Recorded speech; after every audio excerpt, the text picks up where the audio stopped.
सभी को good evening. सभी प्यारी सिस्टर सभी को गुड इवनिंग। आज हम लोग एक बार पुनः क्लास करने के लिए आ चुके हैं। ठीक है, सभी लोग जल्दी से जुड़ जाओ आज की लाइव की क्लास में और अपने फ्रेंड को भी बोल दो कि क्लास सर लेने के लिए आ चुके हैं। ठीक है, आप लोगों की कल क्लास नहीं हुई थी ना, आज आप लोगों की क्लास होंगे। ठीक है, अभी आप लोग को क्लास तो थ्योरी तो ख़त्म हो चुका है पूरा, और ऑब्जेक्टिव बहुत सारे रिवीजन हो चुके हैं और आज भी रिवीजन होंगे। और आज जो हम लोग क्लास करेंगे ना, इस क्लास में हम आपको दो सब्जेक्ट, एक है हेल्थ प्रमोशन, ठीक है, और एक यहाँ पर कम्युनिटी हेल्थ नर्सिंग, ये दोनों क्वेश्चंस आपको दिखेंगे और कुछ प्राइमरी हेल्थ केयर का भी यहाँ पर क्वेश्चंस दिखेंगे। तो तीन सब्जेक्ट का क्वेश्चंस आपको आज की क्लास में देखने को मिलेगा। हेल्थ प्रमोशन, ठीक है, एक हो गया यहाँ पर, और community health nursing, primary health care, ठीक है, और एक हेल्थ मैनेजमेंट का भी क्वेश्चंस आपको देखने को मिलेगा। हेल्थ मैनेजमेंट का भी कुछ क्वेश्चंस हम इंक्लूड किए हैं, तो आपको ये 3-4 सब्जेक्ट के क्वेश्चंस हम एक साथ लेकर के आए हुए हैं। ठीक है, तो आपको दिखेंगे। तो वेट कर ले क्या, थोड़ा सा वेट कर ले क्या, ज़्यादा वेट नहीं करेंगे। क्लास करवानी है ना, ज़्यादा से ज़्यादा क्लासेज करवानी है, तो ज़्यादा वेट नहीं करेंगे। कैसी हो आप लोग, एक बार बता दो जल्दी से, तब तक बता दो कैसी हो, कैसी चल रही है तैयारी। बहुत अच्छा। अब एएनएम के एग्ज़ाम होंगे, आप लोग तो देख ही रही हो ना कि कैसे कैसे चल रहा है। बीटीएससी में फॉर्म भरवाया गया, फिर इन लोगों के फॉर्म को रिजेक्ट कर दिया गया, ओटी वाले को, ईसीजी वाले को, है ना, एक्सरे वाले को कल नोटिस जारी किया। आप लोग देखे होंगे, वीडियो भी डाले थे, है ना। चलिए ठीक है, सब कोई कॉपी कलम पेन लेकर के बैठ जाओ और लिखते जाना। 79 नंबर क्वेश्चंस होगा, आपको पीडीएफ मिल जाएंगे क्लास होने के बाद। ठीक है, क्लास होने के बाद तो इंक्लूड है 4 सब्जेक्ट का। मज़ा आएगा आज की क्लास को करने में। बताइएगा लास्ट में किन लोगों की कितनी सही हुआ और कितनी गलतियां हुआ। सब कोई रेडी हो, एक बार कमेंट करके बता दो, सब कोई रेडी हो। चलो बहुत बढ़िया, ठीक है, तुम लोग रेडी हो तो हम भी रेडी हो जाते हैं पढ़ाने के लिए। बताइए, आपके स्क्रीन पर दिख रहे हैं पहला प्रश्न, दीर्घकालिक, ठीक है, दीर्घकालिक चर्म रोग है। अब बहुत ज़्यादा समय तक रहने वाला, दीर्घकालिक मतलब ज़्यादा समय तक रहने वाला चर्म रोग कौन सा है? एक्जिमा, कुष्ठ रोग, कैंसर या फिर एड्स, कौन सी है इसमें से जो दीर्घकालिक चर्म रोग है, यानी कि ये चर्म रोग ज़्यादा समय तक यहाँ पर रह सकते हैं, कौन सा है? बताओ आप लोग, कमेंट करके बताओ। देखिए, चर्म रोग है तो ये कैंसर होगा। क्या होंगे? कैंसर। कैंसर क्या एक प्रकार की चर्म रोग है, ठीक है, तो ये ज़्यादा समय तक रहने वाला रोग होता है चर्म रोग में। ठीक है, तो अब ऑप्शन सी जिन लोगों ने कमेंट करी हो, बिल्कुल यहाँ पर सही आंसर है। ठीक है, तो ये चीज़ आप लोग याद रखेंगे। यहाँ पर ये वाला प्रश्न बताओ, इसका तो कितना बार हम बता चुके हैं। कौन सा वायरस रोग है? वायरस रोग यानी कि वायरस से होने वाला कौन सा रोग है? आपको हम बताए थे, बैक्टीरिया से, वायरस से, फंगस से, प्रोटोजोआ से। कितना क्लास हो चुका है हम आपको बताए थे। इसमें आपको बताना कि वायरस से कौन सा रोग होता है, टीबी, डिप्थेरिया, चेचक या फिर इन तीनों में से कोई रोग नहीं।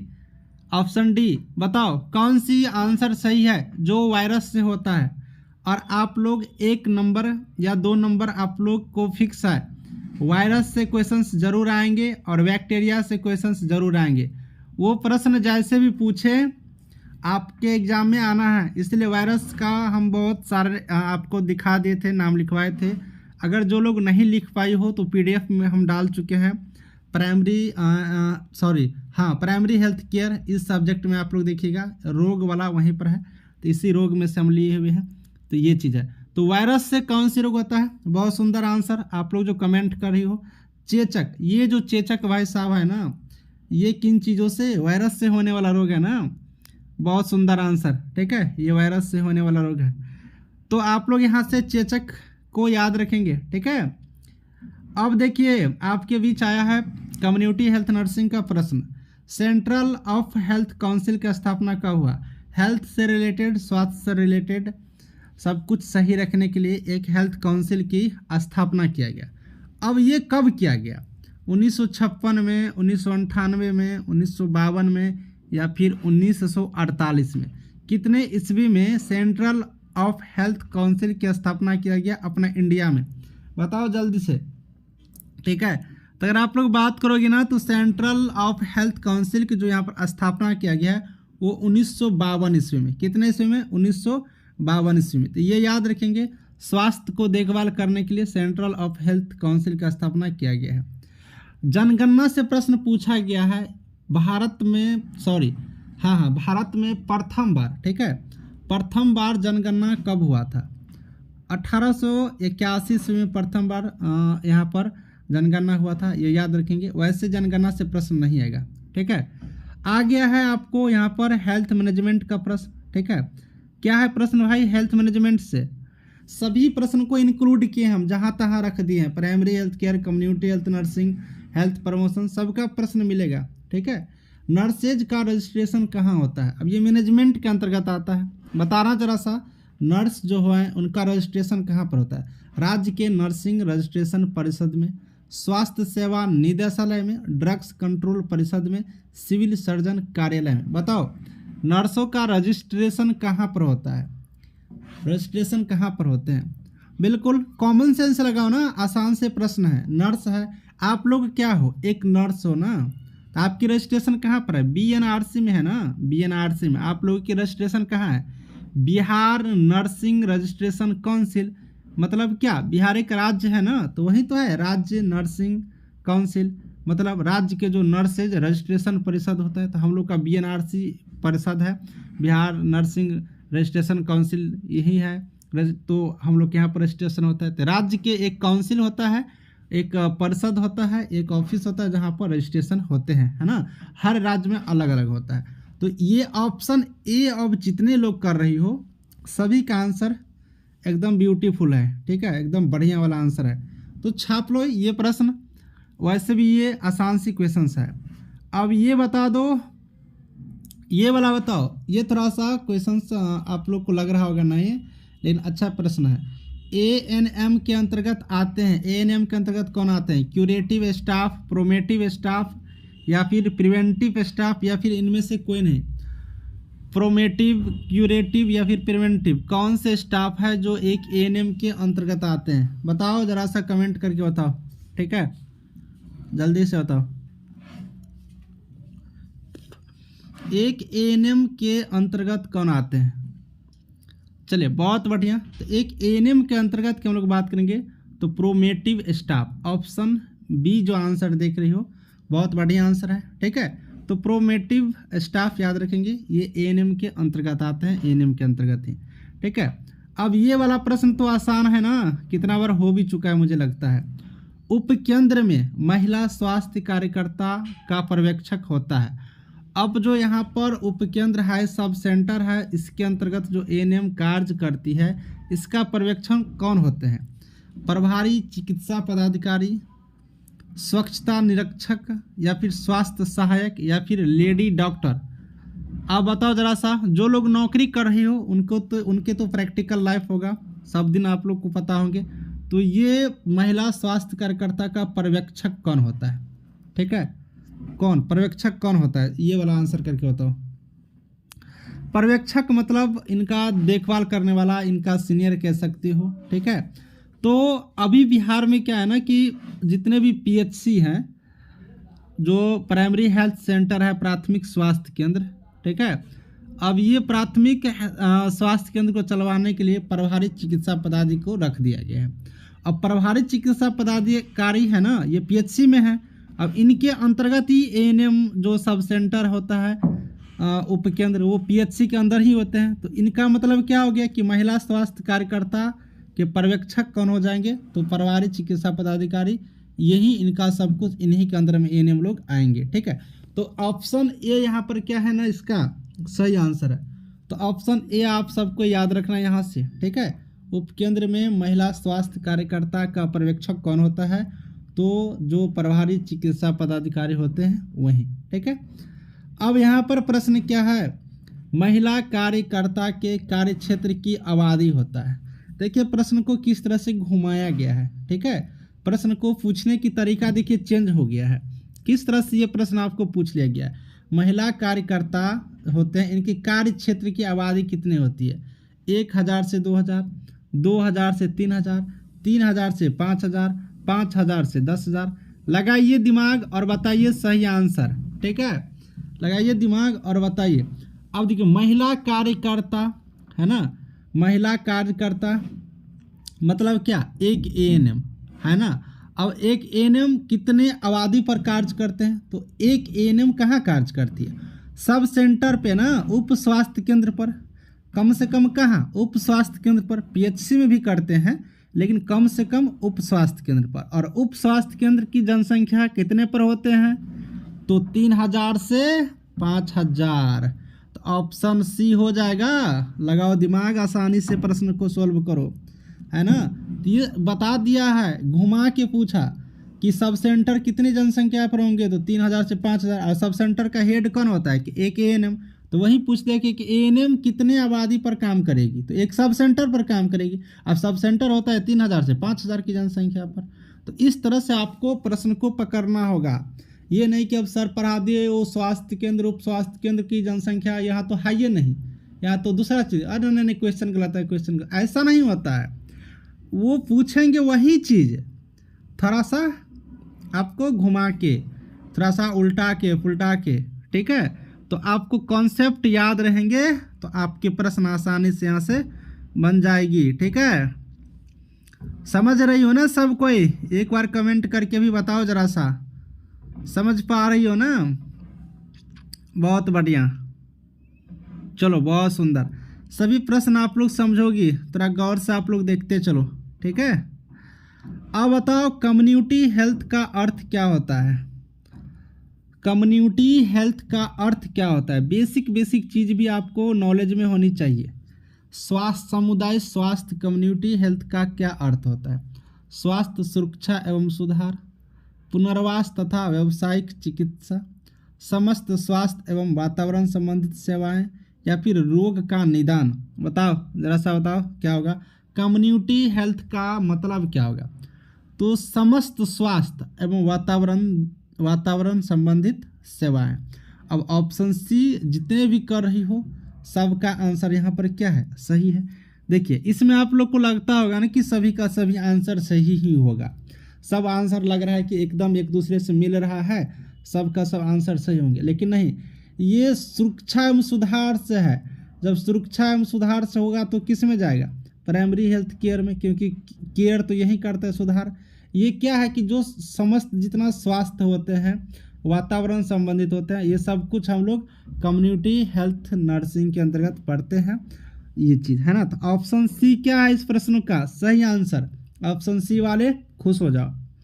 ठीक है, चलिए लगाइए इस प्रश्न का जवाब, आंसर करके बताओ। निम्न में से स्वास्थ्य शिक्षा में किस विषय वस्तु को प्राथमिकता दी जाती है? अब आपको यहाँ पर इनमें बताना है कि कौन से, ठीक है, कौन से स्वास्थ्य शिक्षा में, बताओ जरा सा, किस स्वास्थ्य शिक्षा में विषय वस्तु को प्राथमिकता दिया जाता है? आकलन, मूल्यांकन, क्रियान्वयन, सभी। इतना आसान सा टॉपिक हम पढ़ा दिए हैं और सेम टू सेम प्रश्न यहाँ पर उठ करके आ चुका है। ठीक है, बताओ। तो स्वास्थ्य शिक्षा की जो अगर वस्तु है उसको प्राथमिकता देने की बात करिएगा तो इसमें सब कुछ है ना, आकलन भी करते हैं, मूल्यांकन भी, क्रियान्वयन भी, यानी ऑप्शन डी वाले पूरा बढ़िया है। ठीक है, ऑप्शन डी वाले पूरा बढ़िया है, सब कुछ सही है। देखिए आपको मैं डायरेक्ट किताब में से प्रश्न लाया हूँ और आपको हम दिखा रहे हैं। आपको मैं ये आपको बता रहा हूँ कि जितना हम लोग थ्योरी कंप्लीट किए हैं और सेम हम आपको एक बुक लिए और उस बुक का थ्योरी निकाले जिसमें 3-4 सब्जेक्ट का क्वेश्चन इंक्लूड है एक साथ, और आपको दिखा रहे हैं। देखिए सारा एक एक क्वेश्चन किस तरह से मिल रहा है। तो इसलिए मैं बार बार कहता हूँ थ्योरी जितना पढ़ाया गया है ना उसको कम से कम आप लोग पढ़िए, घर पे बैठिए, इंपॉर्टेंट पॉइंट को आप हेडलाइनिंग करके उसको याद करके रखिए, जिससे आपको हर चीज़ समझ में आएंगे। और जितना ऑब्जेक्टिव प्रैक्टिस करोगी, टेस्ट लगाओगी, सेट बनाओगी, ज़्यादा से ज़्यादा ऑब्जेक्टिव करोगी तो आपके एग्ज़ाम में और आपको आसान हो जाएंगे। तो यही है अच्छी तरीके से पढ़ने का सिस्टम। अगर आप हर एक पॉइंट पढ़े हो ना अच्छे से, आपका रिजल्ट कोई नहीं रोक सकते हैं, ठीक है। तो ये चीज़ है, तो ये चीज़ भी आप लोग यहाँ पर आकलन मूल्यांकन ये सारा चीज़ आप लोग यहाँ पर मैनेजमेंट के अंतर्गत पढ़ी थी। तो ऑप्शन डी क्या है इस प्रश्न का सही आंसर है, ठीक है। मज़ा आ रहा है क्या आज की क्लास में? आज की क्लास में मज़ा आ रहा है क्या? आप लोग बताओ ज़रा बढ़िया से। चलो बहुत बढ़िया।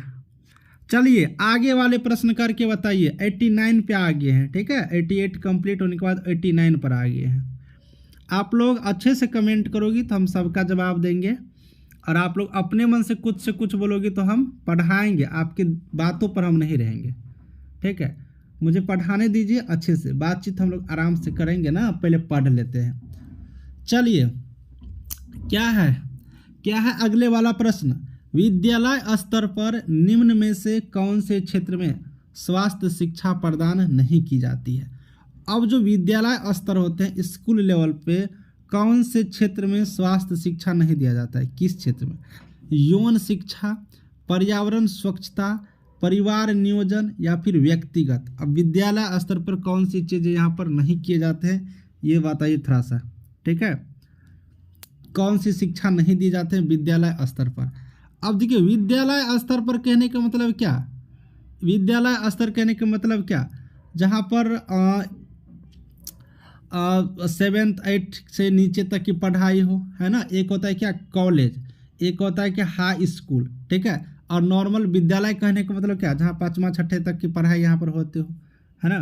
तो यहाँ पर वही चीज़ कर रहा है कि विद्यालय स्तर पर जहाँ पर बच्चे की पढ़ाई हो रही है, छोटे छोटे मतलब 5वां 6ठा इन सब लेवल पर, तो स्वास्थ्य शिक्षा प्रदान नहीं की जाती है। किस क्षेत्र में? यौन शिक्षा के बारे में तो बताया ही जाता है भाई, यौन चीज़ क्या है, सेक्सुअल प्रोसेस, ये सब कुछ। पर्यावरण के बारे में तो भाई सब दिन पढ़ाया जाता है, व्यक्तिगत के बारे में भी बताया जाता है। यहाँ पर अगर शिक्षा की बात करें तो परिवार नियोजन के बारे में नहीं बताया जाता है। जब स्कूली जो एजुकेशन होता है 4th 5 क्लास के 6 क्लास के, उसमें परिवार नियोजन के बारे में नहीं बताए जाते हैं, है ना। तो ये चीज़ ऑप्शन बी हो गया। बाकी यौन शिक्षा, पर्यावरण, व्यक्तिगत ये सब कुछ तो विद्यालय में ही बताए जाते हैं मूल रूप से। तो ये चीज़ हो गया। तो ये ऑप्शन बी क्या होगा? ये परिवार नियोजन क्या? ये सब तो आपके एएनएम के फील्ड के हो गए, या फिर आप मेडिकल फील्ड से कहो, या फिर जब आप 11th 12th में जाते हो अपर लेवल में तो परिवार नियोजन के बारे में। तो ये सारे चीज़ यहाँ पर पढ़ाए जाते हैं। ये विद्यालय स्तर पर स्कूलिंग लेवल पर पूछा है, ठीक है। तो ऑप्शन बी इस प्रश्न को उत्तर हो जाएंगे। आपको ऑप्शन के अकॉर्डिंग लगाना है, ठीक है। तो ऑप्शन बी वाले सभी का आंसर क्या है? सही है, ठीक है। चलिए बढ़ते हैं ना आगे की तरफ। क्या है अगला क्वेश्चन? संचार के संदेश भेजने वाला कहलाता है। कितना अच्छा प्रश्न यहाँ पर आ गया है। संचार के संदेश भेजने वाला कहलाता है, क्या कहलाता है भाई? संग्राहक, श्रोता, स्रोत ये हो गया, ये स्रोत होगा, ठीक है। ये श्रोता, ये प्रेषक, ठीक है, ये स्रोत है।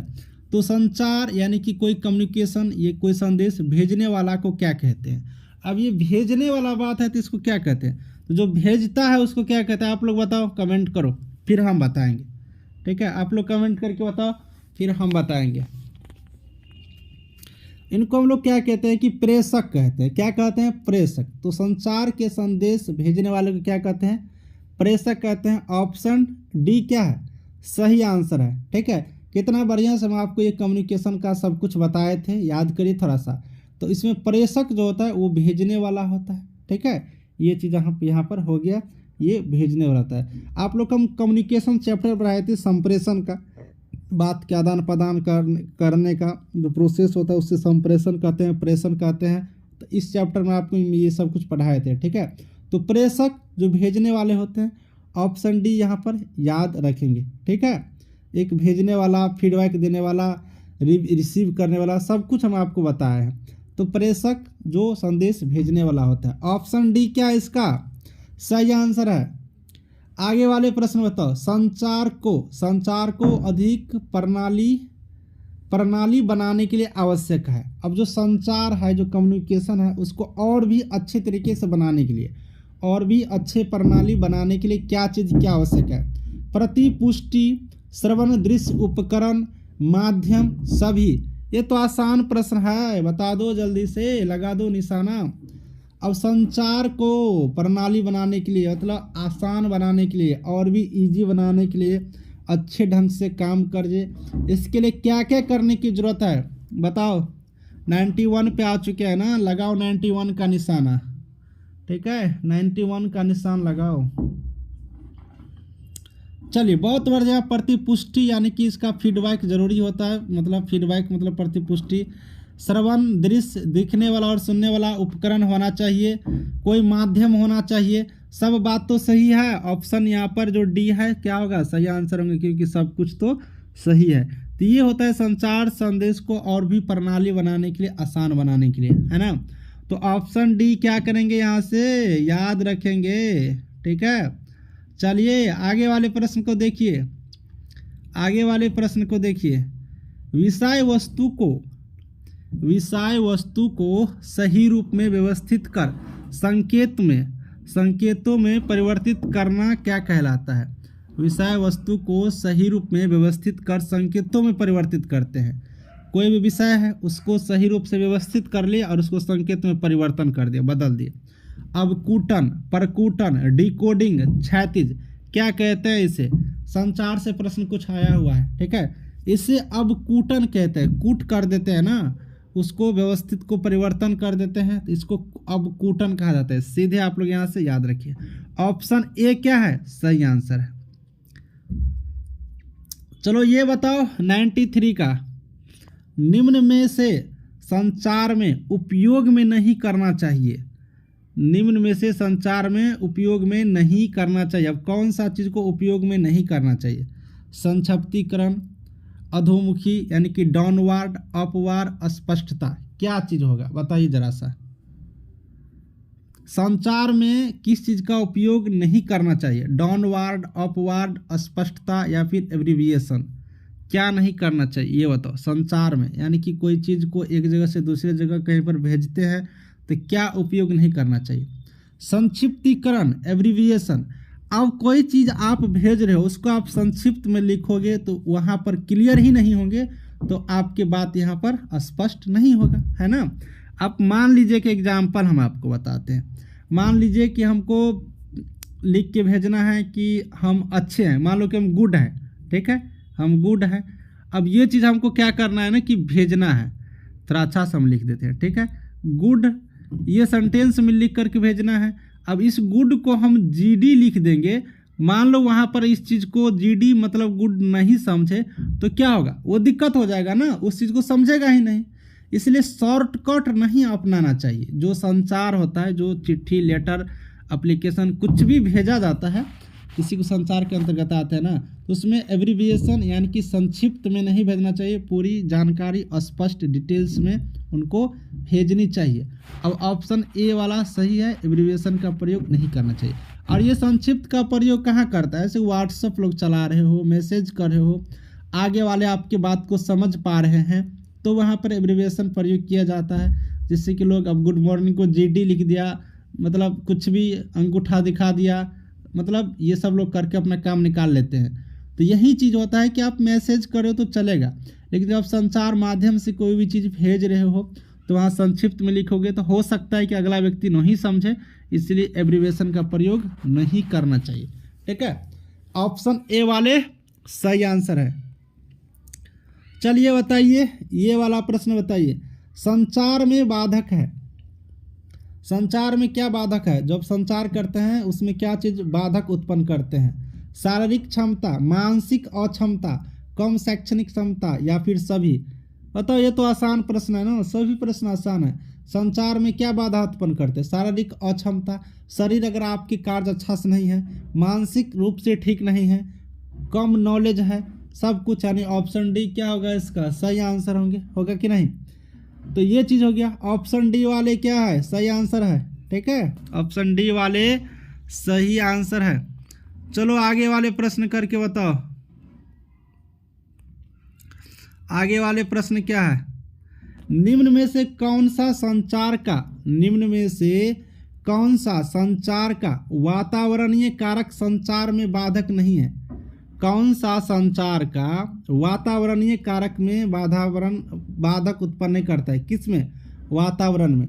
शोरगुल, संक्षिप्त रूप, अंधकार, गंदगी। इसमें क्या डाल दिया है? संचार का वातावरणीय कारक संचार में बाधक नहीं है, इन्वायरमेंटल में बाधा उत्पन्न नहीं कर सकते। क्या चीज? वातावरणीय कारक संचार में बाधक नहीं है। शोरगुल रहेगा तो दिक्कत होगा, अंधकार रहेगा तो पर भी दिक्कत होगा, गंदगी रहेगा तो पर भी। ये एब्रिविएशन का प्रयोग यहाँ पर अगर होता है तो वातावरणीय कारक में बाधक उत्पन्न नहीं होते हैं। ठीक है, एब्रिविएशन। तो इसीलिए ना संचार वातावरणीय कारक जो होता है इन्वायरमेंटल रूप से, तो ये शोरगुल, अंधकार, ये। लेकिन अगर एब्रिविएशन का प्रयोग यहाँ पर करते हैं तो नहीं होगा। ये किस में?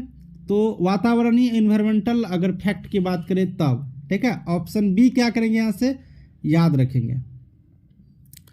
अब ये वाला प्रश्न बताओ, निम्न में से कौन सा प्रवाह आधारित संचार का प्रकार नहीं है? कौन सा प्रवाह आधारित? अधोमुखी, ऊर्ध्वमुखी, औपचारिक या फिर क्षैतिज? बताइए। ये सारा कम्युनिकेशन से प्रश्न आया हुआ है। ठीक है, तो प्रवाह आधारित संचार का प्रकार नहीं है, कौन सा होगा? तो ये औपचारिक। ये औपचारिक जो यहाँ पर संचार होते हैं ना, ये यहाँ पर प्रवाह आधारित संचार नहीं होते हैं। Option C. अब जो लोग कर रही हो सभी का आंसर क्या है? सही है। ठीक है, चलो एक क्वेश्चन और करो, ये वाला। निम्न में से कौन सा कथन सही नहीं है? थोड़ा सा आप लोग को नहीं दिख रहा होगा स्पष्ट, थोड़ा सा आप लोग समझो। निम्न में से कौन सा कथन सही नहीं है? संदेश श्रोताओं की आवश्यकताओं के अनुसार होना चाहिए। प्रत्यक्ष संचार अप्रत्यक्ष संचार की अपेक्षा अधिक प्रभावी होना चाहिए। संदेश में श्रवण दृश्य उपकरणों का उपयोग संदेश की प्रभाविता बढ़ाता है। संदेश में प्रयुक्त भाषा शैली सरल एवं स्पष्ट होना चाहिए। लगाइए आंसर क्या होगा सही? कथन सही है, सही कथन पूछ रहा है। इसका सही कथन क्या होगा? संदेश में श्रवण दृश्य यानी कि सुनने वाले देखने वाले उपकरण का उपयोग संदेश को प्रभावित रूप से बढ़ाते हैं। सही बात है। यहाँ पर अगर आप हम लोग बात करते हैं अभी के टाइम में, तो कोई भी चीज़ हम लोग देख लेते हैं और सुन लेते हैं किसी उपकरण के माध्यम से, तो ये देखने वाला उपकरण जो होता है वो क्या करते हैं? किसी भी चीज़ को और भी प्रभावित रूप से बढ़ा देते हैं। जैसे मान लो कोई घटना दिल्ली में हुआ, अगर वो चीज़ हम टीवी पर देख लेते हैं और सुन भी लेते हैं तो क्या होता है? जल्दी समझ जाते हैं। मान लो आप न्यूज़पेपर के भरोसे बैठे हो, ये तो पढ़ने वाला हो गया ना न्यूज़पेपर, तब न्यूज़पेपर में छपेगा, आपके घर में लेकर आएंगे तब तुम पढ़ोगे। लेकिन श्रव्य दृश्य मतलब क्या? जैसे आपकी मोबाइल, टीवी, इसमें एक बार देखो सुनो तुरंत आपको जानकारी मिल जाएंगे। तो ये क्या है? बिल्कुल रूप से प्रभावित रूप से ये बढ़ाते हैं। ये कथन बिल्कुल क्या है? यहाँ पर सच आंसर है, सही आंसर है। तो अब ऑप्शन सी वाले सभी का आंसर क्या है? सही है। ठीक है, चलिए अब हम लोग अगला प्रश्न की तरफ बढ़ते हैं। तो हम लोग अगला प्रश्न अगर देखते हैं तो इस तरह से मेरा अगला प्रश्न है। ठीक है, ये अगला प्रश्न इस तरह से है। बताओ जरा सा, निम्न में से कौन सी संदेश के कारण उत्पन्न बाधा है? निम्न में से कौन सा आंसर सही होगा? जो संदेश के कारण उत्पन्न बाधा है। ठीक है, उत्पन्न होता है, बाधा उत्पन्न होता है संदेश के कारण। संदेश का अस्पष्ट होना, संदेश में श्रवण दृश्य उपकरणों का उपयोग होना, संदेश का संक्षिप्त रूप होना, या फिर संदेश का रुचिकर होना। किस तरह से संदेश को उत्पन्न करेंगे बाधा यहाँ पर उत्पन्न कर सकते हैं, किस तरह से? ठीक है, देखिए अगर यहाँ पर आपको हम पहले ही बता दिए थे, ऑप्शन को देखते हैं। ठीक है, आप लोग बताओ पहले आंसर, फिर हम आपको बताएंगे कौन सी संदेश के कारण उत्पन्न बाधा है। चलो बताओ। तो संदेश का अस्पष्ट होना, पहला ऑप्शन ए। अगर संदेश अस्पष्ट होते हैं तो कोई बाधा उत्पन्न नहीं होगा, ये तो सही बात हो गया। संदेश में श्रवण दृश्य उपकरण का प्रयोग, अगर आप सुनने वाले और देखने वाले उपकरण का प्रयोग करते हैं फिर भी कोई दिक्कत नहीं होगा, ये तो और आसान बात है ना, एक बार में देख लेंगे सुन लेंगे। संदेश रुचिकर होना, कोई भी संदेश अगर रुचिकर है तो पर भी कोई दिक्कत नहीं है, ये तो और अच्छी बात है। संदेश का संक्षिप्त रूप होना। अगर आप कोई यहाँ पर संदेश भेजती हो और वो संक्षिप्त रहेगा तो वो अगला व्यक्ति समझ ही नहीं पाएगा, आपको बाधा उत्पन्न हो सकते हैं। ऑप्शन सी क्या होगा, सही आंसर होगा, क्योंकि यही पूछा है कि बाधा उत्पन्न होगा, तो अगर संदेश संक्षिप्त होगा तो बाधा उत्पन्न होंगे ही, है ना। तो ऑप्शन सी क्या हो जाएगा यहाँ पर, सही आंसर, है ना, सी वाले सही आंसर। अब बताओ कौन सा कथन सही नहीं है, पूछ रहा है कि इनमें से एक ऐसा कथन है जो सही नहीं है, कौन सा कथन सही नहीं है, बताओ जरा। संचार की प्रक्रिया में समयबद्धता होनी चाहिए, श्रोताओं को शंका दूर करने के लिए प्रोत्साहित करना चाहिए, संचार में प्रेषक द्वारा श्रोताओं पर सीखने के लिए दबाव डालना चाहिए, प्रेषक एवं श्रोताओं को एक दूसरे का सम्मान करनी चाहिए। कौन सा कथन सही नहीं है, ठीक है, कौन सा कथन सही नहीं है ये आपसे पूछ रहा है, ठीक है। चलो बताओ क्या सही आंसर होंगे। हम देखते हैं आंसर। संचार की प्रक्रिया में समयबद्धता होनी चाहिए, सही बात है, संचार की प्रक्रिया में समय होनी चाहिए, श्रोताओं को शंका दूर करने के लिए प्रोत्साहित करना चाहिए, सही बात है, कोई शंका नहीं रहना चाहिए, शंका को दूर करनी चाहिए। संचार में प्रेषक द्वारा श्रोताओं पर सीखने के लिए दबाव नहीं, भाई दबाव डालोगे तो कैसे काम करेगा, यहीं पर ये गलत हो गया। तो इसका मतलब है कि ऑप्शन सी क्या है, सही नहीं है, तो ऑप्शन सी वाला आंसर हो जाएगा। पूछ रहा है सही नहीं, तो यही बात है, दबाव डालना ये तो गलत बात है ना, ये बात तो सही नहीं है, इसका मतलब ऑप्शन सी क्या होगा इस प्रश्न के सही आंसर। प्रेषक एवं श्रोता एक दूसरे को सम्मान करनी चाहिए, ये तो बढ़िया बात है ना, एक दूसरे को इज्जत करेगा तो और अच्छी बात है, ये भी बात सही है। तो ऑप्शन सी क्या हो जाएगा, सही आंसर हो जाएंगे। देखिए प्रश्न को किस तरह से पढ़ रहे हैं, क्वेश्चंस का आंसर किस तरह से चूज कर रहे हैं, एक बार में आपको सभी आंसर यहाँ से दिखेंगे, ठीक है। अब ऑप्शन सी वाले सही आंसर है। चलिए आगे वाले प्रश्न दिखाइए करके, ये भी वही बात, कौन सा कथन सही नहीं है, इस तरह से भी आपके प्रश्न आएंगे, कौन सा कथन सही नहीं है, कौन सा कथन सही है, इस तरह से भी आपके यहाँ पर प्रश्न आएंगे, ठीक है। कह रहा है कि एक पक्षीय संदेश द्विपक्षीय संदेश की अपेक्षा अधिक प्रभावी होता है, औपचारिक संचार कार्यालय स्तर पर अधिक देखने को मिलता है, अशाब्दिक संदेश वास्तविक में अधिक नज़दीक होता है, मौखिक संचार का उपयोग निरक्षर लोग के साथ संचार में भी किया जाता है। बताओ कौन सा कथन सही नहीं है। कह रहा है कि मौखिक संचार का उपयोग, आप लोग बताओ आंसर फिर हम करते हैं, ठीक है, आप लोग बताओ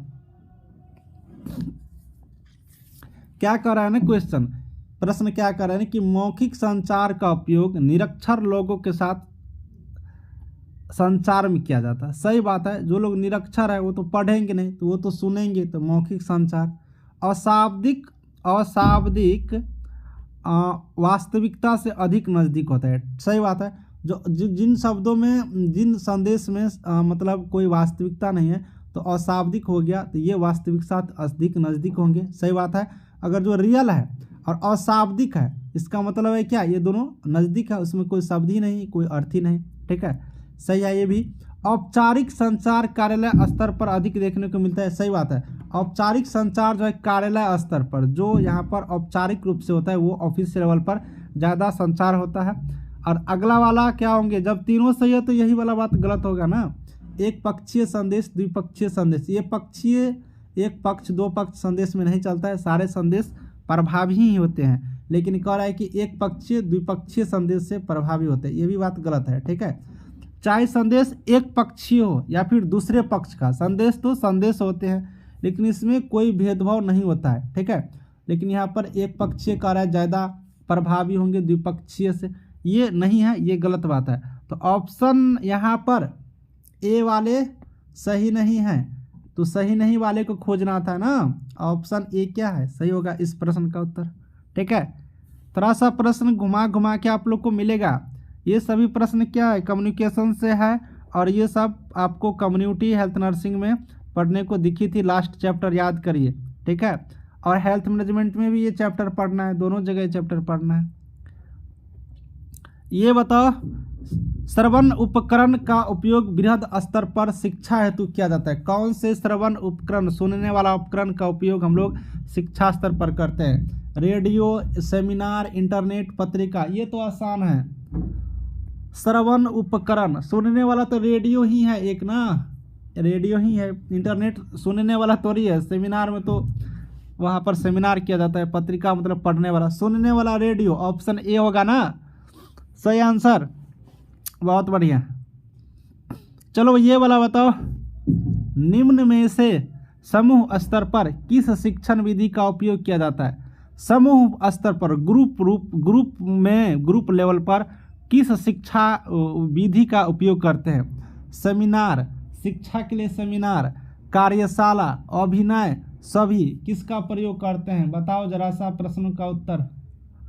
शिक्षण विधि का उपयोग समूह में,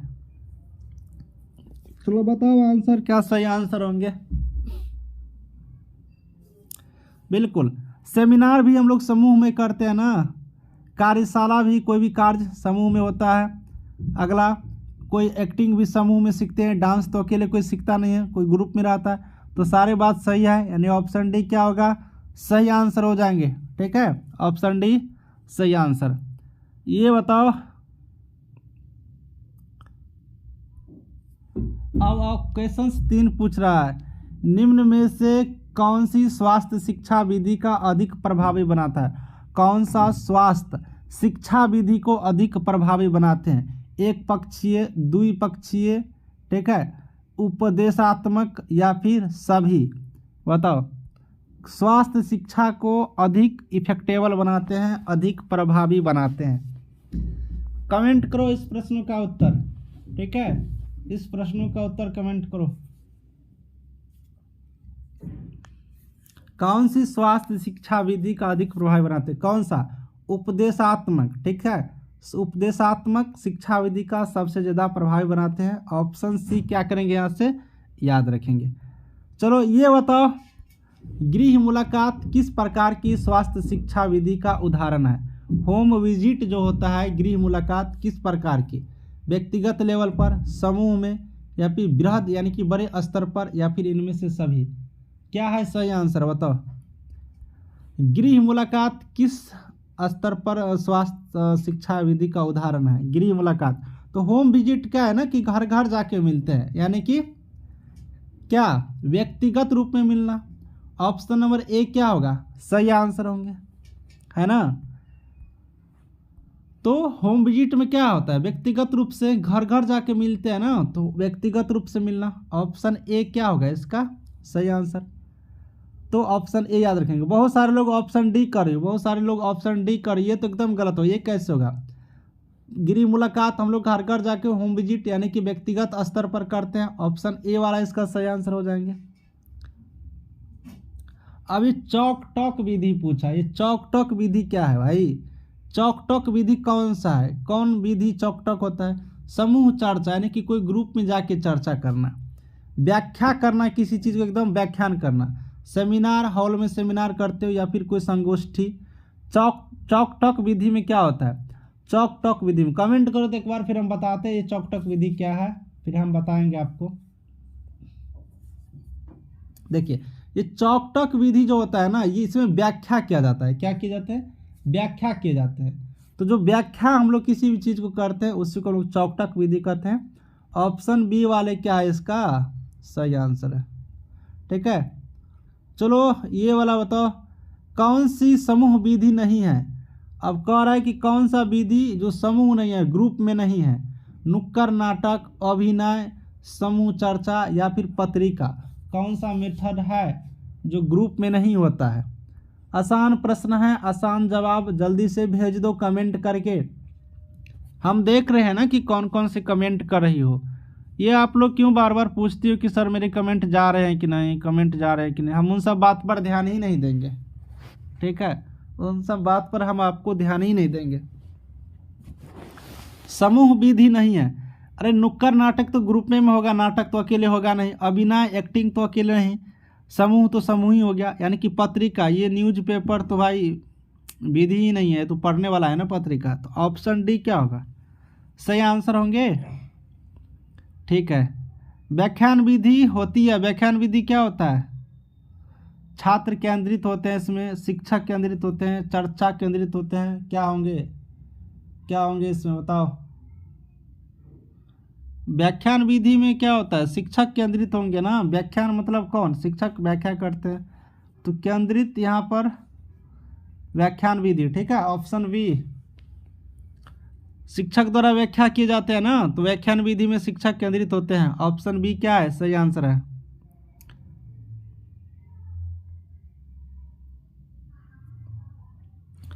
अब ये पूछ रहा है, नर्सिंग छात्रों को सभी प्रायोगिक विषय वस्तु को समझाने के लिए कौन सी विधि प्रभावी होती है। अब नर्सिंग कर रही है कोई स्टूडेंट, उसको समझाने के लिए, प्रायोगिक विषय वस्तु को समझाने के लिए कौन सा विधि सबसे ज़्यादा अच्छा है। समूह चर्चा, डेमोन्स्ट्रेशन, ठीक है, इंटरनेट या फिर सेमिनार। बताओ जल्दी से। प्रायोगिक जो विषय वस्तु होता है तो उनको समझाने के लिए कौन सा विधि का प्रयोग करना चाहिए। डेमोन्स्ट्रेशन, किसका, डेमोन्स्ट्रेशन, ऑप्शन बी। इंटरनेट और ग्रुप तो ये तो होगा ही नहीं। ठीक है, सेमिनार ये सब तो होगा नहीं, ये सेमिनार वगैरह तो समझाने में नहीं, ये एजुकेशन की बात है। तो यहाँ पर क्या हो जाएगा, ऑप्शन बी, डेमोन्स्ट्रेशन विधि जो होते हैं, इस विधि के माध्यम से प्रायोगिक विषय वस्तु को समझाने का एक अच्छा सिस्टम है, एक अच्छा मेथड है। तो डेमोन्स्ट्रेशन यहाँ से याद रखेंगे नर्सिंग छात्रों के लिए। ठीक है, चलो ये बताओ, बड़े स्तर पर, बृहद स्तर मतलब क्या, बड़े स्तर पर, ठीक है, बृहद स्तर पर कौन सी शिक्षा विधि उपयोग में लाई जाती है। बड़े स्तर पर कौन सा शिक्षा विधि उपयोग में लाए जाते हैं। रेडियो, टेलीविज़न, इंटरनेट या फिर इनमें से सभी। बताइए, बृहद स्तर पर कौन सी शिक्षा विधि उपयोग में लाए जाते हैं। चलो बताओ जल्दी इस प्रश्न का उत्तर। सब कुछ बड़े स्तर पर अगर आप लोग शिक्षा विधि का बात, रेडियो भी, टेलीविज़न भी, इंटरनेट भी, सब कुछ प्रयोग करते हैं। ऑप्शन डी क्या होगा, सही आंसर। ठीक है, चलो ये बताओ 110 का, निम्न में से किस एवी एड्स के संचालन में, निम्न में से कौन सी एवी एड्स के संचालन में विद्युत की आवश्यकता नहीं होती है। Overhead projector, television, flip chart या फिर सभी। किसमें यहाँ पर विद्युत की, यहाँ पर एड्स दिखाने के लिए विद्युत की आवश्यकता, इलेक्ट्रिक की आवश्यकता नहीं होती है। किसके, टेलीविज़न टीवी देखने के लिए होगा, प्रोजेक्ट देखने के लिए होगा, यानी कि फ्लिप चार्ट में जो चार्ट इसमें समझाया जाता है इसमें नहीं होता है एड्स की आवश्यकता, सॉरी इलेक्ट्रिक की आवश्यकता। ऑप्शन सी क्या है, सही आंसर है। कॉमन सेंस का ये प्रश्न है। ठीक है, कॉमन सेंस की ये प्रश्न है, ये आसानी से समझ सकती हो। ठीक है, प्रोजेक्ट में तो लगता है ना, टेलीविज़न में इलेक्ट्रिक विद्युत की तो जरूरत होती ही है। तो यहाँ पर ऑप्शन जो ये वाला है, सी वाले, सही हो जाएगा। ठीक है, चलिए ये बताओ, ओवरहेड प्रोजेक्टर में किस लेंस का उपयोग होता है। ये प्रश्न पूछा है किस लेंस का, ये प्रश्न कभी नहीं आएगा, ये लेंस वगैरह नहीं आएगा, ये समझ लो। मैं वैसे बता देता हूँ, उत्तल लेंस का प्रयोग किया जाता है, बट आपके एग्जाम में ये नहीं आएंगे, आप निश्चिंत रहे। ठीक है, ओवरहेड प्रोजेक्ट में किस लेंस का उपयोग किया जाता है, तो उत्तल लेंस का। ऑप्शन ए है यहाँ पर, लेकिन आपके एग्जाम में नहीं पूछेंगे, याद रखना। ये बताओ, कारा के निम्न से कौन सा दृश्य उपकरण नहीं है, विजुअल एड्स नहीं है, दृश्य उपकरण नहीं है, दिखने वाला नहीं है। मॉडल, चार्ट, माइक या फिर पोस्टर। यहाँ पर बताओ, दृश्य उपकरण नहीं है, ये पूछ रहा है। ठीक है, दृश्य उपकरण नहीं है।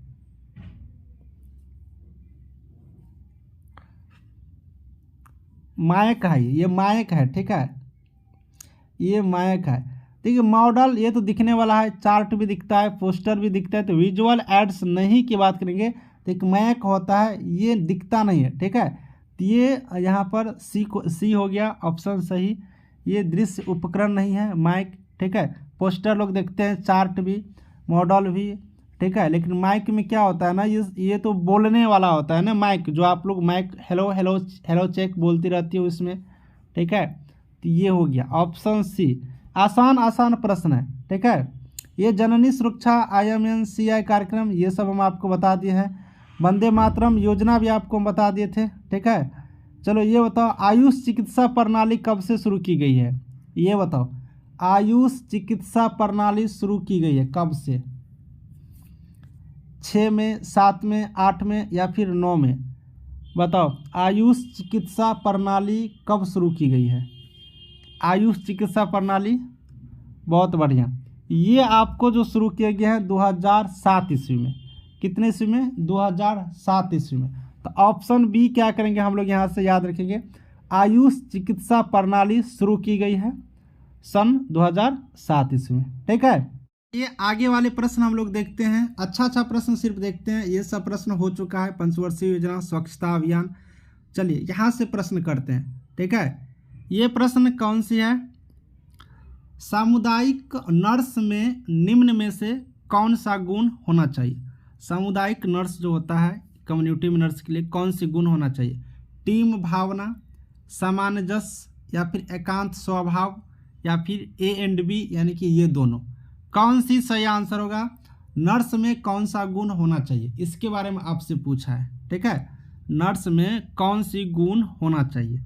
तो सामुदायिक नर्स में अगर हम लोग बात करते हैं, अगर यहाँ पर, तो टीम की भावना होना चाहिए, यानी कि एक टीम वर्क कर सके और उसमें सामंजस्य स्थापित करने की गुण, क्वालिटी होनी चाहिए। जैसे कि पंचायत में मुखिया, सरपंच समिति, या फिर आप आशा, जो भी वर्कर होते हैं, हेल्थ डिपार्टमेंट या फिर और, तो उन सब के साथ सामंजस्य, ये सामंजस्य टॉपिक भी पढ़ा है। तो ये दोनों, टीम भावना और सामंजस्य होना चाहिए। एकांत वाला नहीं, एकांत भावना से कोई मतलब ही नहीं रहता है नर्स को, है ना। तो option D, A and B वाला क्या होगा? सही आंसर होंगे, है ना।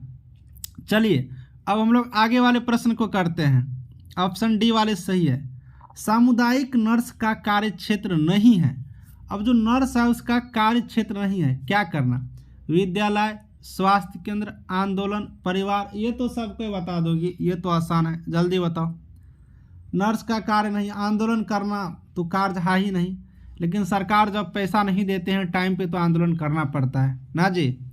जो लोग नौकरी कर रही हो, अब 10,000 में भी नौकरी करवा रही है, 11,000 में, 11,500 रुपया मिल रहा है। बताओ 11,000 में क्या होने वाला है? कुछ होगा तो आंदोलन करवे करेगी, लेकिन किताब में याद रखना आंदोलन नहीं करना है। ठीक है, तो आंसर गलत हो जाएगा, एग्जाम में पूछेगा तो। अब पूछ रहा है कि निम्न में से सामुदायिक नर्स का कार्य है, नर्स का कार्य क्या है? आकलन, नियोजन, मूल्यांकन, या फिर सभी। बता दो जल्दी से, छाप दो आंसर। ठीक है, छापो आंसर। नर्स का कार्य है क्या? आकलन करना, सही बात है। नियोजन, सही बात है। मूल्यांकन, सही बात है। सब सही है तो उपयुक्त में से सभी, ऑप्शन डी क्या होगा? सही आंसर हो जाएंगे ना। ऑप्शन डी क्या होगा फिर? सही आंसर हो जाएंगे। ऑप्शन डी क्या करेंगे हम लोग यहाँ से याद रखेंगे, बहुत अच्छा आंसर। चलो आगे वाले प्रश्न करके बताओ। सामुदायिक नर्स को एक गर्भवती महिला, देखो कितना अच्छा प्रश्न है। ठीक है, सामुदायिक नर्स को एक गर्भवती महिला के परिजन, जो परिवार है, परिजनों को निम्न में से किस स्थान पर प्रसव कराने की सलाह देना चाहिए? अब जो एक नर्स है, एक गर्भवती महिला जो है, उनके परिवार को कहाँ पर प्रसव कराने की सलाह देनी चाहिए? घर पर, स्वास्थ्य केंद्र, आंगनवाड़ी, पंचायत स्तर। बता दो जल्दी से, आसान सा प्रश्न। सब लोग कहेंगे घर पर तो अब कोई नहीं करवाते, ये तो पुराने जमाने चलता था, है ना। आंगनवाड़ी केंद्र में होबे नहीं करता है। पंचायत में भाई मुखिया, पंचायत में थोड़ी, मुखिया के काम थोड़ी कि पंचायत में जाएगा, स्वास्थ्य केंद्र पर जाएंगे ना। ऑप्शन बी वाले तो सब कुछ सही कर रही हो आंसर। कोई भी नर्स कहाँ भेजेंगे? स्वास्थ्य केंद्र पर भेजेंगे, चाहे वो प्राइमरी स्वास्थ्य केंद्र हो, कम्युनिटी वाले हो, लेकिन स्वास्थ्य केंद्र पर। चलो बहुत बढ़िया। ये वाले प्रश्न बताओ। यदि सामुदायिक नर्स के क्षेत्र में मलेरिया फैला हुआ है, जिस क्षेत्र में नर्स काम कर रही है उस क्षेत्र में अगर मलेरिया फैला हुआ है और नर्स गृह मुलाकात के दौरान, घर पे जाके मिलने के दौरान किसी घर में बुखार से पीड़ित व्यक्ति को देखती है, तो इसमें नर्स का क्या कार्य है? देखो कितना अच्छा क्वेश्चन है। आप जिस क्षेत्र में कार्य कर रही हो उस क्षेत्र में मलेरिया फैला हुआ है और आप गृह मुलाकात किए, होम विजिट किए, आपने देखे कि घर में किसी को बुखार लगा हुआ है, तो क्या कार्य इसमें से करोगी? रक्त सलाइड लेंगे, क्लोरोक्विन गोली देंगे, रोगी को उपचार के लिए स्वास्थ्य केंद्र पर बुलाना है, या फिर उपयुक्त में से सभी? क्या करेंगे? चलो बताओ। कितना अच्छा प्रश्न है, और इसी तरह से अच्छे अच्छे प्रश्न आपको दिखेंगे और आपके एग्जाम में मिलेंगे सेम टू सेम। देखिए, अब नर्स के क्षेत्र में मलेरिया फैला हुआ है, व्यक्ति को बुखार है, घर पे जाके देखिए तो क्या करेंगे? रक्त सलाइड भी ले सकते हैं, फिर तो टेस्ट होगा कि इसमें और भी की क्या क्या चीज़ की दिक्कत है, क्लोरोक्विन की गोली भी हम लोग देते हैं, स्वास्थ्य केंद्र पर भी बुला लेते हैं जिससे कि अच्छा से इलाज हो सके। सब काम किया जा सकता है, यानी कि ऑप्शन डी वाले क्या होगा सही आंसर।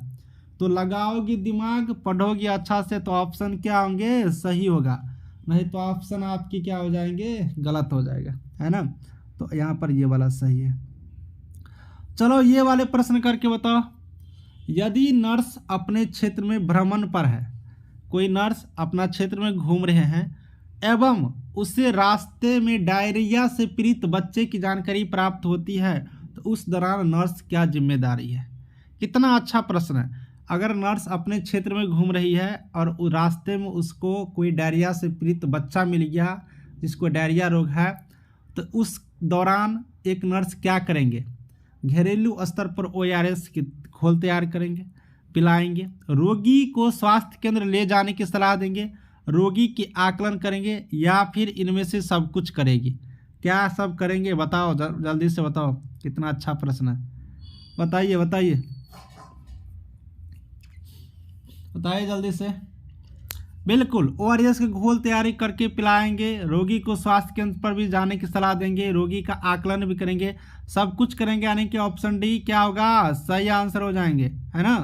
तो इस तरह से आप याद रखो, क्वेश्चन से लंबा रहेगा, कॉमन सेंस लगाओगी आंसर मिलेगा, नहीं तो लंबा क्वेश्चन देख एकदम मुंह तू नहीं वहीं पर बाप देना, ठीक है। आंसर करके आना है सभी को। चलिए बहुत बढ़िया, चलिए बहुत अच्छा। स्पीड हो रहा है क्या, अब स्पीड में पढ़िए, पढ़ने का आदत डाल लो। अब तो आपके एग्ज़ाम नज़दीक है, जनवरी तक में एग्ज़ाम हो सकते हैं, तो आपको अब पढ़ना होगा ना। अब ये सब बोल रही हो कि स्पीड में, नहीं, थोड़ा भी स्पीड नहीं है, पढ़िए। चलिए पढ़िए, कुछ क्वेश्चंस और कर लीजिए, बहुत सारे क्वेश्चंस लेके आए हैं लेकिन कुछ और आप लोग कर लीजिए। नर्सिंग प्रक्रिया किस प्रकार की प्रक्रिया है। अब नर्सिंग प्रक्रिया किस प्रकार की, वैज्ञानिक रूप से, उद्देश्य रूप से, चरणबद्ध, या फिर उपयुक्त में से सभी। किस प्रकार की प्रक्रिया, आसान प्रश्न है, बताओ जल्दी जल्दी बताओ, ज़्यादा प्रश्न होगा, 50 प्रश्न के आसपास तो हो गया होगा मुझे लगता है, ठीक है। अब नर्सिंग प्रक्रिया किस प्रकार की प्रक्रिया, एक वैज्ञानिक रूप होता है नर्सिंग प्रक्रिया में, वैज्ञानिक रूप से भी सारे चीज़ मिलते हैं, एक उद्देश्य रहता है, चरणबद्ध सिस्टम, चरण बाय चरण होता है, यानी उपयुक्त में से सभी, सब कुछ किए जाते हैं एक नर्सिंग प्रक्रिया में, यानी उपयुक्त में सभी, ऑप्शन डी क्या है सही आंसर। अब नर्सिंग कोई कार्य करते हैं क्या, उसमें वैज्ञानिक पद्धति भी रहता है, उसका कुछ न कुछ उद्देश्य होता है, वो चरणबद्ध करते हैं।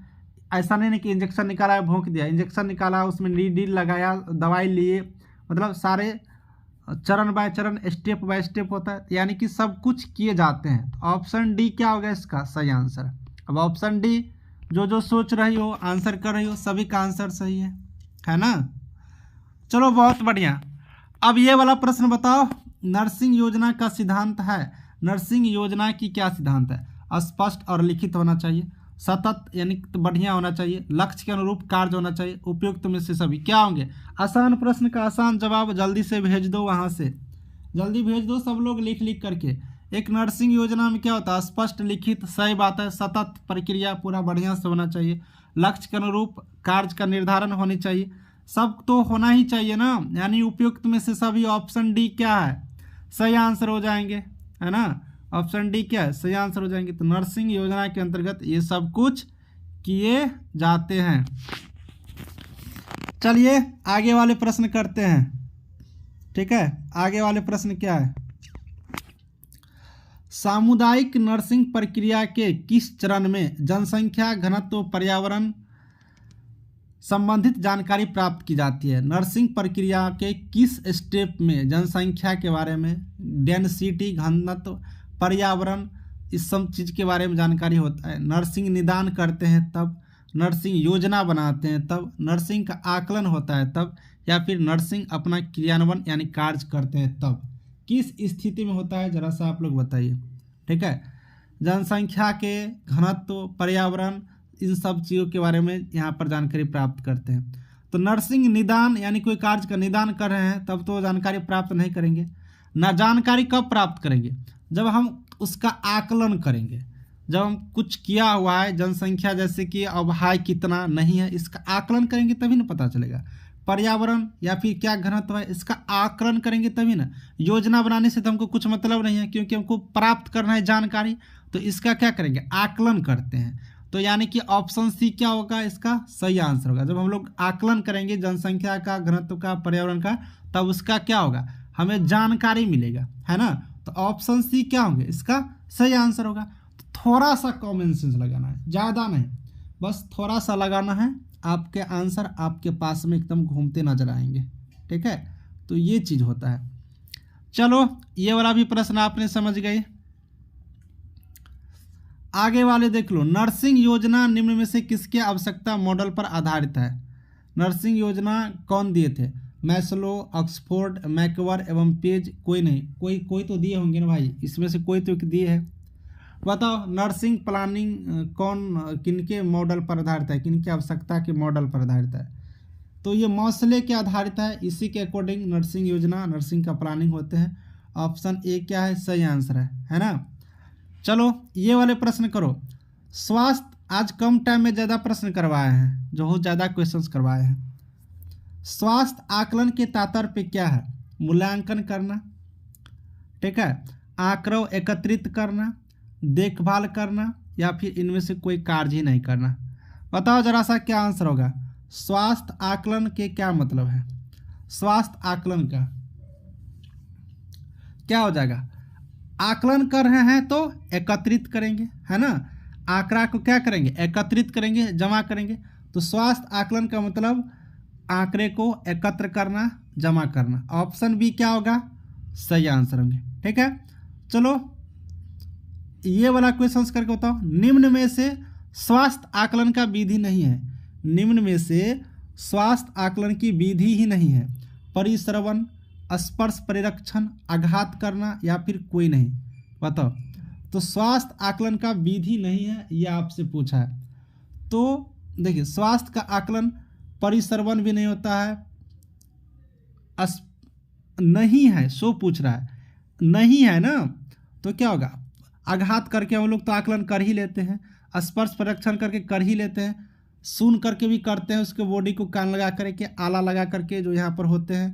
तो ये सब कुछ तो विधि है ही, इसमें पूछ रहा है कि नहीं है, मतलब ऑप्शन डी होगा, कोई नहीं, क्योंकि सारा तो है ही ना, तो ऑप्शन डी हो जाएगा। यही पूछता है कि इनमें से कौन सा है, तो ये तीनों होता है, क्योंकि इस तीनों से आकलन किया जाता है, आप आघात करके, स्पर्श परीक्षण, या फिर सुन करके। तो ये हो गया, कार्य विधि नहीं, यानी कि ऑप्शन सी कोई नहीं, ये सारा है, इसलिए इनमें से कोई नहीं है जो आपको इस प्रश्न का आंसर होंगे। तो 132 का आपको ये वाला सही आंसर है। ठीक है, अब आप लोग इतना ही प्रश्न आज रहने देते हैं। ठीक है, आप लोग को 50 प्लस से ज़्यादा प्रश्न आपके हो गए होंगे, क्वेश्चंस हो गए होंगे, क्योंकि 132 तक तो इधर ही है, और 79 से हम लोग शुरू किए थे ना, 79 से लेकर के 132 तक किए। तो इधर कितना हो गया, 21 और 32, 53 में 4-5 नहीं करवाए हैं, तो 50 क्वेश्चंस के आसपास हो गया होगा आपका, क्योंकि आज काउंटिंग नहीं किए हैं शुरू से। ठीक है, आप लोग बताओ, जोड़ करके बताओ किसका सही हुआ कितना। बहुत सारे प्रैक्टिस किए, इसमें रोग से संबंधित भी 1-2 था, हेल्थ मैनेजमेंट भी है, उसके बाद आपका इन्वायरमेंटल से भी था, कम्युनिटी हेल्थ नर्सिंग का तो है ही। तो तीनों चारों का हम मिला करके मिक्स क्वेश्चंस दिए थे। बताओ जरा सा। चलो बहुत बढ़िया, किसी के 40, 42, 45 ऐसे बोल रही हो। चलो बहुत बढ़िया, आज हम लोग इतना ही रहने देंगे। देखिए आप लोग कम से कम ना, जब 50 क्वेश्चंस का टेस्ट हो तो इसमें कम से कम 45 प्लस लाने की कोशिश करिए। ठीक है, ज़्यादा से ज़्यादा ऑब्जेक्टिव सही करने की कोशिश करिए। कल 6 तारीख है, कल आपकी टेस्ट होगा, टेस्ट ऑन हो जाएगा आपको टाइम पर, आप लोग कल टेस्ट दे दीजिएगा। बहुत बढ़िया, घर पे मेहनत करिए। अब आप सब लोग घर पे मेहनत करिए, जितना मेहनत करोगी, 4 घंटा, 5 घंटा, 6 घंटा, जितना पढ़ सकती हो पढ़िए। ठीक है, आप लोग के एग्जाम जनवरी तक हो सकते हैं। चलिए सभी को थैंक यू। ठीक है, सभी को थैंक यू। आज इतना ही रहने देते हैं, कल फिर हम लोग टाइम से मिलेंगे, क्लास करेंगे, एंड सभी को गुड नाइट।